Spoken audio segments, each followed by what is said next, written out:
My name is Veronica, and at 59, I thought I had it all figured out. A successful career, a thriving business, and a marriage that had weathered 3 decades. I met Robert when I was 27. He was a brilliant plastic surgeon with dreams of opening his own clinic. I was a business graduate with a knack for management. We clicked instantly, our ambitions aligning perfectly. Within a year, we were married and working towards our shared goal. Over the next few years, we poured our hearts and souls into establishing our clinic. It wasn't easy, but we made it work. Robert's skill as a surgeon and my business acumen proved to be a winning combination. Slowly but surely, our reputation grew. There was only one cloud on our horizon: children. Or rather, the lack of them. After 2 years of trying, we discovered Robert had fertility issues. The news hit him hard. "I'm sorry, Veronica," he said, his voice barely above a whisper. "I know how much you wanted kids." I hugged him tight. "It's okay, Robert. We have each other, and we have our clinic. That's enough." But was it? There were times when I'd see mothers with their children and feel a pang of regret. I pushed those feelings aside, focusing instead on our growing business. As the years passed, our clinic became one of the most respected in the city. Then, about 6 months ago, I noticed something was off with Robert. His hands, those skilled hands that had transformed countless lives, were starting to shake. "Robert," I said one evening as we were going over some paperwork, "I think you should see a doctor." He brushed me off. "It's just fatigue, Veronica. Nothing a good night's sleep won't fix." But it wasn't just fatigue. The tremors were becoming more frequent, more noticeable. I urged him to get checked out, to consider stepping back from surgeries and focus on administrative work. He wouldn't hear of it. Despite my concerns about Robert's health, we continued to push forward with our plans for the clinic. We needed to upgrade our equipment, expand our services. It would require a significant investment, more than we could manage on our own. That's when I started reaching out to potential investors. It was a long process, filled with meetings, presentations, and negotiations. But finally, after months of work, we had a deal. The day the funds hit our account, I felt a surge of triumph. This was it, the next big step for our clinic. I decided to surprise Robert with the news over lunch. I ordered his favorites from that little Italian place down the street and set everything up in my office. The door opened, and Robert walked in. He looked tired, but his eyes lit up when he saw the spread. "What's all this?" he asked, a smile playing on his lips. I grinned back. "I have some news. The investors came through. The money's in our account. We can order that new equipment we've been eyeing." For a moment, Robert's face lit up with the boyish enthusiasm I'd fallen in love with all those years ago. He swept me into a hug, laughing. "That's fantastic, Veronica. You're amazing, you know that?" I basked in his praise, feeling like we were back on solid ground. Then he pulled back, a mischievous glint in his eye. "I have a surprise for you too," he said. "I want you to meet someone." I raised an eyebrow, curiosity piqued. "Oh, a new client?" He shook his head, a strange smile playing on his lips. "Not exactly. She's our new nurse." Before I could process this information, the door swung open, and in walked a young woman. She couldn't have been more than 22, with long blonde hair, pouty lips, and a figure that screamed recent work done. She flashed a dazzling smile at Robert before turning her gaze to me. "Hi, I'm Ella," she chirped, her voice syrupy sweet. "It's so nice to meet you, Mrs. Henderson." I blinked, taken aback. "I'm sorry, but I don't recall us hiring a new nurse. Especially one so young." Robert cleared his throat. "Well, that's the surprise. Ella here is eager to join our team. She's just completed her nursing courses." "Courses?" I echoed, my eyes narrowing. "Not a full nursing degree?" Ella's smile faltered slightly. "Well, not yet. But I'm a quick learner. And Dr. Henderson says he'll teach me everything I need to know." I turned to Robert, disbelief etched on my face. "Can I speak with you privately for a moment?" We stepped out into the hallway, leaving Ella in my office. As soon as the door closed, I rounded on Robert. "What the hell are you thinking?" I hissed. "We can't hire someone with no experience, especially not in a medical setting." Robert had the decency to look sheepish. "Look, I know it's unorthodox, but Ella is bright and eager to learn. She was a patient of mine, breast augmentation, and she was so impressed with our work that she wanted to be part of it." I felt my blood pressure rising. "Robert, this is a professional medical facility, not a fan club. We can't just hire someone because they like their boob job." His face hardened. "Keep your voice down. I've made my decision. Ella starts next week." I took a deep breath, trying to calm myself. "If you hire her, I won't work with her. It's me or her, Robert." I expected him to back down, to realize how ridiculous this whole situation was. Instead, his next words hit me like a slap in the face. "Then I guess you should pack your things, Veronica." For a moment, I couldn't breathe. 32 years of marriage, of building a life and a business together, and he was choosing this girl over me? Without another word, I turned and walked back into my office. Ella was still there, examining her reflection in the window. "Well," I said, my voice tight. "It seems congratulations are in order. The job is yours." I grabbed my purse and coat. As I walked out of the clinic, I could feel their eyes on me, Robert's conflicted, Ella's triumphant. I held my head high, refusing to let them see how shaken I was. The days following my confrontation with Robert at the clinic dragged on endlessly. Surely, I thought, Robert would come to his senses. He'd realize he needed me, not just as his wife, but as the backbone of our business. But a week passed, and still no word from Robert.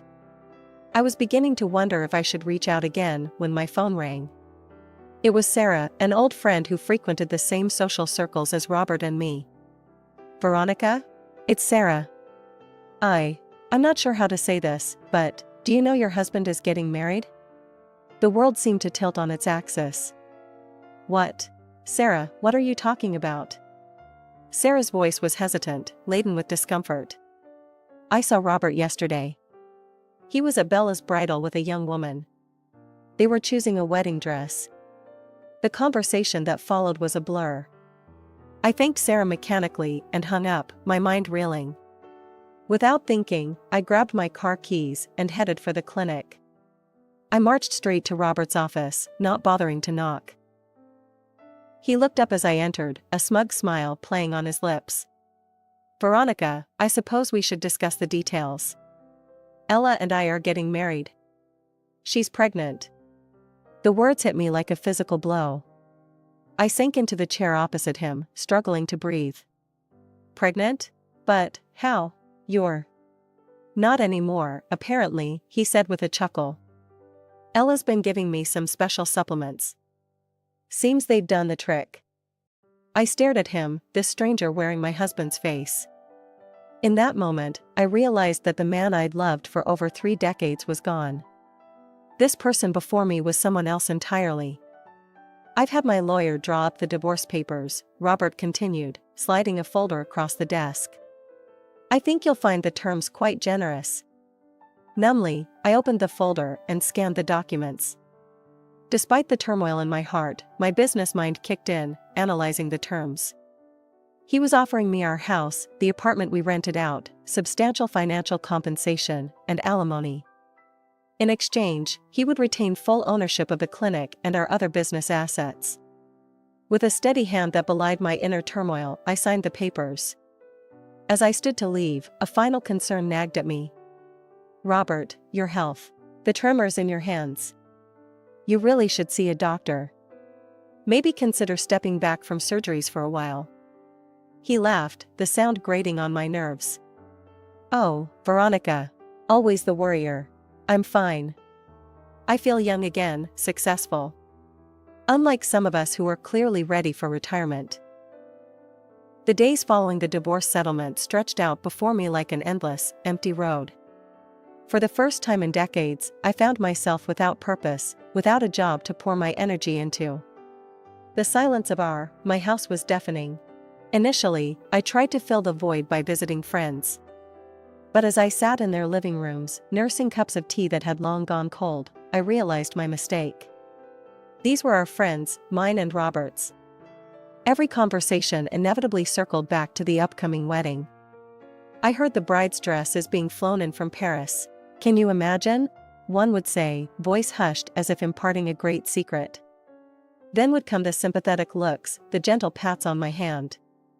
Oh, but how are you holding up, dear? It must be so difficult.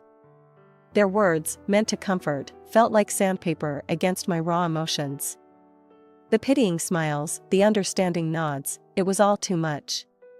Gradually, I began to withdraw, declining invitations and screening calls.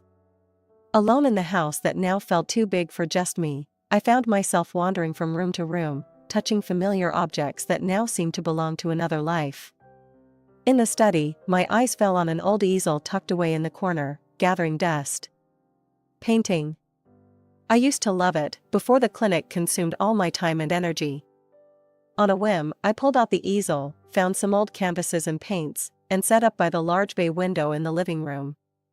2 months slipped by in this fashion. I was by no means healed, but I was coping. Then came the call that would change everything once again. Ms. Henderson? This is Dr. Emily Chen from Radiant Transformations Clinic. I hope I'm not disturbing you. I recognized the name. Radiant Transformations was Robert's main competitor in the city. Not at all, Dr. Chen. How can I help you? There was a slight pause. Well, Ms. Henderson, we've heard some rumors.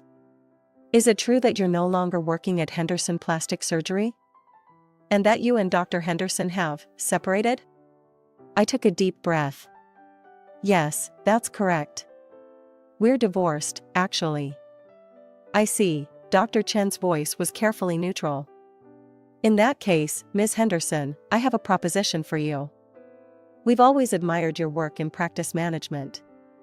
Would you be interested in joining our team here at Radiant Transformations? The offer took me by surprise. For a moment, I was speechless. Then, a slow smile spread across my face. I would be very interested, Dr. Chen. When would you like to meet to discuss details? The following weeks were a whirlwind of activity. Meetings, paperwork, getting to know my new team. For the first time in months, I felt alive again, energized. It was during this busy period that I happened to catch a news segment one evening. There, splashed across my TV screen, were photos of Robert and Ella, sun-kissed and smiling on a beach in the Maldives. The ticker at the bottom of the screen proclaimed, "Local plastic surgeon weds in lavish Maldives ceremony."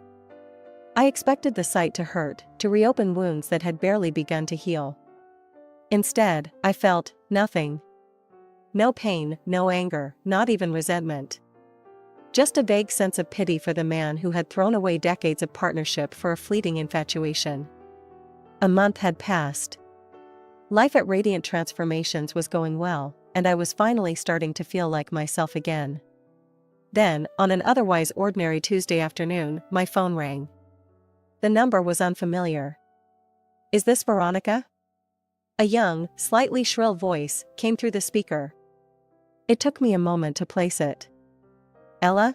I said, disbelief coloring my tone. "What do you want?" "It's Robert," she said, her voice trembling. "He's in trouble. A surgery went wrong. A facelift for some big shot's wife. Her face, it's all messed up. Her husband is threatening to sue us, to ruin the clinic. You have to come and fix this." The audacity of her request left me momentarily speechless. When I found my voice, it was cold and firm. "I don't have to do anything, Ella. I don't work there anymore, remember? But you always handled this stuff," she whined. "Robert needs you." I took a deep breath, tamping down my anger. I warned Robert about his tremors. I told him to see a doctor, to stop performing surgeries. It was clear he was developing symptoms of Parkinson's disease. but he wouldn't listen. Parkinson's? Ella scoffed.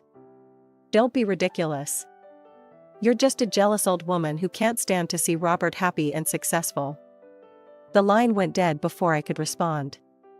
I stared at the phone, a mixture of emotions swirling within me.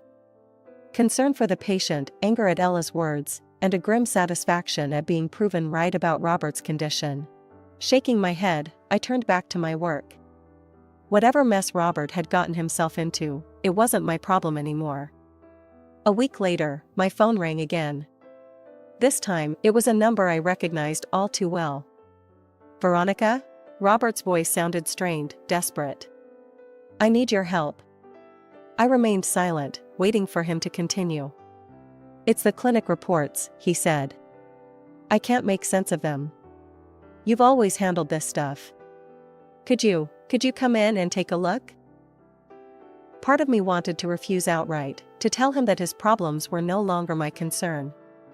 But another part, the part that had built that clinic from the ground up, couldn't bear the thought of it falling apart. Fine, I said curtly. I'll be there in an hour.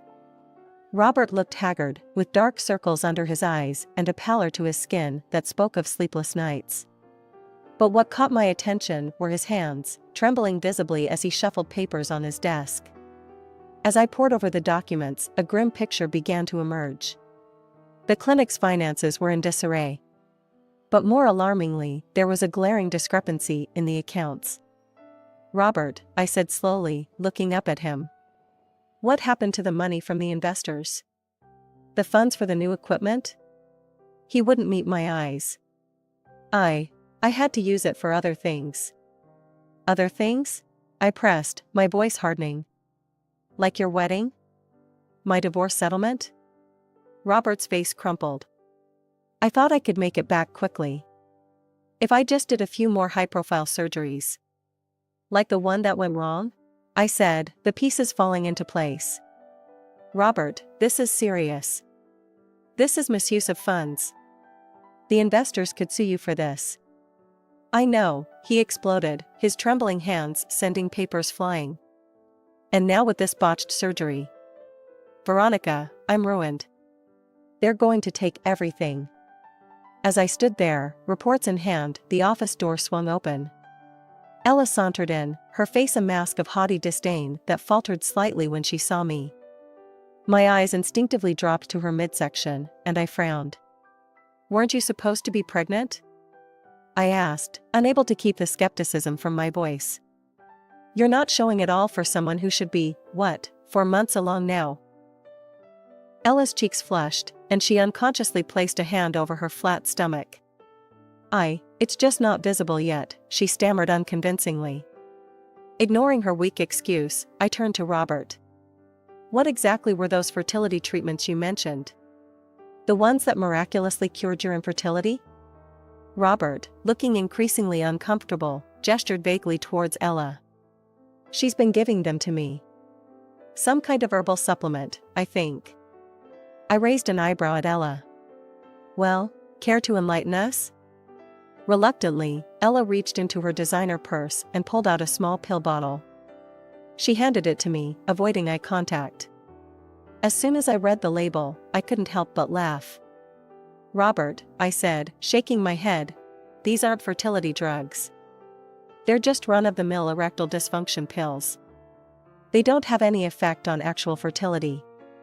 Robert's face paled, his eyes darting between me and Ella. But she said. She lied, I said flatly. Then, a more serious thought occurred to me. Robert, you shouldn't be taking these, especially not with your condition. They can exacerbate the symptoms of Parkinson's disease. They might even be speeding up its progression.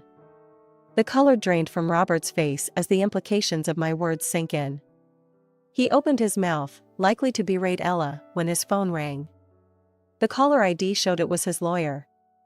Robert answered, his voice shaky. Hello? Yes, this is Dr. Henderson. As he listened, I watched the last vestiges of color leave his face. His free hand, already trembling, began to shake so violently that he had to set it on the desk to steady it. I see, he said weakly. Yes, I understand. Thank you for letting me know. He ended the call and sat there, staring blankly at the phone in his hand. Robert? I prompted after a moment of heavy silence. What is it? He looked up at me, his eyes filled with a mixture of fear and desperation that I'd never seen before. It's the investors, he said, his voice barely above a whisper. They want to conduct a full audit of the clinic. They're specifically interested in how their funds for the new equipment were spent. The silence that followed the lawyer's call was deafening. I could almost hear the gears turning in Robert's head as he desperately searched for a way out of this mess. Suddenly, he looked up at me, his eyes wild with desperation. Veronica, he said, his voice trembling. I need your help. The house, or the apartment, could you sign them over to me?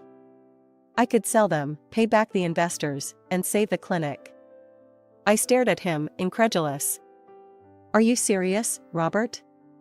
You want me to give you the only things I have left after our divorce? Please, he begged, his facade of confidence completely shattered. If you don't help me, I'll lose everything. The clinic, my reputation. I'll have nothing left. I felt a surge of anger rising within me. And whose fault is that, Robert? You're the one who cheated. You're the one who threw away 32 years of marriage for a pretty young thing who batted her eyelashes at you. You made your bed, now lie in it. Ella, who had been uncharacteristically quiet, suddenly piped up. Wait a minute, she said, her eyes narrowing as she looked at Robert. Are you saying you're broke? That there's no money left? Robert turned to her, desperation evident in every line of his face. It's just temporary, sweetheart. We'll get through this together, raise our baby. Ella's laugh cut through his words like a knife. It was a cold, contemptuous sound that made even me flinch. Baby, she sneered. There is no baby, you fool. I made it all up. I thought you were loaded, that I'd be set for life. But you're just a washed-up old man who can't even keep his own clinic afloat. Robert staggered back as if he'd been physically struck. But you said. I lied, Ella said bluntly. And now, I want a divorce. I'll be taking half of everything, including this precious clinic of yours. I couldn't help it, I laughed. Both Robert and Ella turned to look at me, shocked by my outburst. Oh, honey, I said, shaking my head at Ella. The only thing you two will be sharing is debt and legal fees. There's nothing left to take. Robert slumped into his chair, looking utterly defeated. Ella's face contorted with rage as the reality of the situation sank in. I'd seen enough. Without another word, I gathered my things and headed for the door. Behind me, I could hear Ella's shrill voice rising in anger, Robert's pleading responses, but I didn't look back. As I walked to my car, my phone buzzed with a message from Dr. Chen at Radiant Transformations. There was a new project she wanted my input on, something that could potentially revolutionize our approach to patient care. Weeks passed, and I threw myself into my work at Radiant Transformations. The new project was challenging and rewarding, allowing me to apply my years of experience in innovative ways. I was so engrossed in my new life that I barely thought about Robert or the old clinic anymore. Then one evening, as I was unwinding with a glass of wine and the evening news, a familiar name caught my attention. The renowned plastic surgeon Dr. Robert Henderson has been sued for medical negligence and deliberate concealment of illness, the anchor announced. I sat up straighter, my wine forgotten as I listened intently. The story unfolded like a tragic play. Robert had been forced to pay substantial financial compensation to the patient whose facelift he had botched. Worse still, the medical board had revoked his license to practice, citing his failure to disclose his Parkinson's diagnosis as a grave breach of professional ethics. As the days went by, more news trickled in. The once prestigious Henderson Plastic Surgery Clinic was hemorrhaging clients. Its reputation, built over decades of hard work, was in tatters. Then came the final blow. The investors, upon discovering the misuse of their funds, sued the clinic. Robert, drowning in debt and legal troubles, had no choice but to sell the clinic to pay off his debts and settle the claims against him. I felt a complex mix of emotions: sadness for the downfall of something I had helped build, anger at Robert's recklessness, and a strange sense of vindication. But mostly, I felt relief that I was no longer entangled in that mess. A few days later, Dr. Chen called me into her office. Her expression was unreadable as I took a seat across from her.